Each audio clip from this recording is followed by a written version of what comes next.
राज्यातील राजकीय घडामोडींमध्ये आजचा दिवस अत्यंत महत्वाचा, कारण महाराष्ट्रातील महानगरपालिका निवडणुकांचा बिगुल वाजलाय। राज्यातील 29 महानगरपालिकांसाठी मतदान 15 जानेवारी 2026 रोजी तर मतमोजणी 16 जानेवारी 2026 रोजी होणार असल्याची अधिकृत घोषणा राज्य निवडणूक आयुक्त दिनेश वाघमारे यांनी केली असल्याची माहिती ठाणे जिल्हा माहिती अधिकारी यांनी प्रसिद्धी पत्रकाद्वारे दिली। मी प्रतिनिधी विजय गायकवाड, मुंबई। मुंबई महानगरपालिकेसह राज्यातील तब्बल 29 महानगरपालिकांच्या 2869 जागांसाठी ही निवडणूक होणार असून आजपासून संबंधित सर्व महानगरपालिका क्षेत्रात आचारसंहिता लागू करण्यात आली आहे। महत्वाची बाब म्हणजे 15 जानेवारी रोजी सकाळी 7:30 ते सायंकाळी 5:30 या वेळेस मतदान, 16 जानेवारीला मतमोजणी।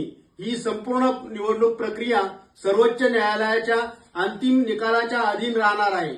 बृहन्मुंबई महानगरपालिका 227 जागा तर उर्वरित 28 महानगरपालिकांमध्ये मिळून एकूण 2869 जागा आहेत। बहुसदस्यीय प्रभाग पद्धत लागू। बृहन्मुंबई वगळता उर्वरित सर्व महानगरपालिकांमध्ये प्रत्येक प्रभागात 3 ते 5 सदस्य, तर मुंबईत एका प्रभागातून एकच सदस्य, म्हणजे एक मत एक उमेदवार। नामनिर्देशन प्रक्रिया ऑफलाईन। महानगरपालिका निवडणुकांसाठी नामनिर्देशन पत्रे पारंपरिक ऑफलाईन पद्धतीनेच दाखल करावी लागणार आहेत। राखीव जागांवरील उमेदवारांसाठी महत्वाची सूचना: जात प्रमाणपत्रासह जात वैधता प्रमाणपत्र आवश्यक नसल्यास अर्जाचा पुरावा आणि 6 महिन्यात वैधता सादर करण्याचे हमीपत्र बंधनकारक, अन्यथा निवड रद्द होणार। मतदार संख्या तब्बल 3,48,00,000 अधिक, पुरुष 1,81,00,000, महिला 1,66,00,000, इतर 4,596। 39,147 मतदान केंद्रांची उभारणी, पुरेशा प्रमाणात ईव्हीएम यंत्रांची व्यवस्था। मताधिकार मोबाईल ॲपद्वारे मतदार आपले नाव, मतदान केंद्र आणि उमेदवारांची माहिती मोबाईलवरच पाहू शकणार। दुबार मतदारांवर विशेष लक्ष, संभाव्य दुबार नावांसाठी विशेष चिन्ह घरोघरी पडताळणी आणि मतदानाच्या दिवशी कडक तपासणी। ज्येष्ठ नागरिक, दिव्यांग, गर्भवती महिला यांना विशेष सुविधा, रॅम्प, व्हीलचेअर, पाणी, सावली, शौचालय। पिंक मतदान केंद्राची संकल्पना, प्रचारावर निर्बंध।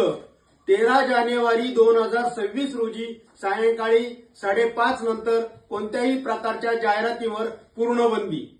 उमेदवारांसाठी खर्च मर्यादा निश्चित: मुंबई, पुणे, नागपूर 15 लाख, ड वर्ग महानगरपालिका 9 लाख। महत्वाच्या तारखा लक्षात ठेवा: नामनिर्देशन 23 ते 30 डिसेंबर, छाननी 31 डिसेंबर, माघार 2 जानेवारी, मतदान 15 जानेवारी, मतमोजणी 16 जानेवारी। राज्य निवडणूक आयोगाकडून मतदार जागृतीवर विशेष भर। सोशल मीडिया, डिजिटल माध्यमे आणि स्थानिक उपक्रमांच्या माध्यमातून मतदानाचा टक्का वाढवण्याचा प्रयत्न। निवडणूक ही केवळ प्रक्रिया नाही, तर लोकशाहीचा उत्सव आहे। मतदान करा, हक्क बजावा। मी आपला प्रतिनिधी विजय गायकवाड।